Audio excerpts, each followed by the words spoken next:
এখানে শিয়ালটা খরগোশের গর্তের সামনে দরজা লাগিয়ে টোকা দিতে খরগোশ বেরিয়ে এসে বলে, কে রে তুই মা? মাইসেলফ শামসুল রহমান স্বপন ওরফে এলেন স্বপন। গাইস, হাঁসটা দৌড়াতে দৌড়াতে সামনে থাকা পুকুরের দিকে যাচ্ছিল, কিন্তু খরগোশটা মানা করছিল। কিন্তু হাঁসটা ঝাঁপ দিয়ে দেয়। তুই মারাচ্ছিস আমাকে? এখানে হাঁস আর খরগোশ মিলে অনেক গুপ্তধন পেয়ে যায়, কিন্তু হাঁস গুপ্তধন একাই নিতে চেয়েছিল। এই কারণে খরগোশকে মাটি চাপা দিয়ে গুপ্তধনের কাছে চলে যায়। বেটা বেয়াদবি কিন্তু বেশি হয়ে যেতেছে। এতগুলো গুপ্তধন পেয়ে হাঁস অনেক খুশি হয়ে যায়। এরপর হাঁস স্বর্ণ নিয়ে বের হচ্ছিল। मजा नहीं आ रहा। এরপর এই লোকটি ছুরি দিয়ে হাঁসের মাথার উপর আঘাত করে, যার কারণে টুপি দুই খণ্ড হয়ে যায়। আর হাঁসটা বললে, আমি ইংলিশ ছাড়া কথা বলি না আর কি, এভরিথিং।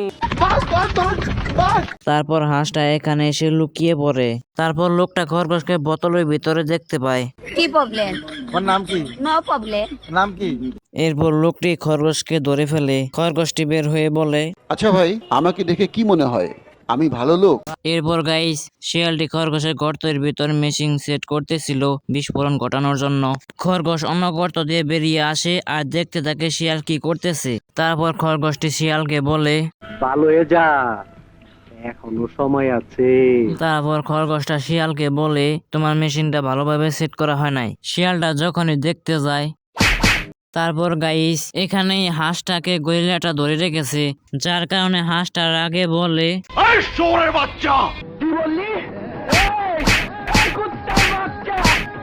তো গাইস, আজকের ভিডিও এই পর্যন্তই। তোমাদের যদি এই ভিডিওটা ভালো লেগে থাকে তাহলে অবশ্যই কমেন্টে জানিয়ে দিবা, আমি এই ধরনের ভিডিও আনতে থাকবো।